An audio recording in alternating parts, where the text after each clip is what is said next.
Hi friends, good morning friends.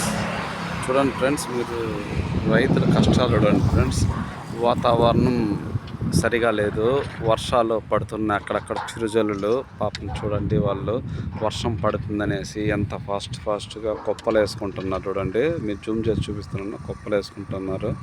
మిగతా వాళ్ళు చూడండి, పాపం ఎంత ఫాస్ట్గా తీసుకుని వెళ్తున్నారు, కుప్పల కట్టలు కట్టుకొని. పాపం రైతే లేకుంటే మనం లేదండి ఫ్రెండ్స్. చూడండి, మీరు చూస్తున్న ఏరియా మొత్తం అంతా వర్షం పడిందంటే మొత్తం నీట మునిగిపోతుందండి. నోటికి వచ్చిన పూడిపోతుంది.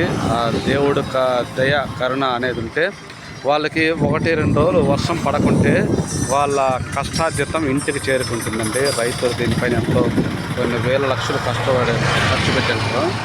వాళ్ళకి మంచి జరగాలని ఆ దేవుణ్ణి మనం కోరుకొని ప్రార్థిస్తాం. వెంకటేశ్వర స్వామి ఆశీస్సులు ఉండి వీళ్ళు ధాన్యాన్ని మొత్తం సేకరించుకొని ఆ తర్వాత వర్షం పడినా ఇబ్బంది లేదు ఫ్రెండ్స్.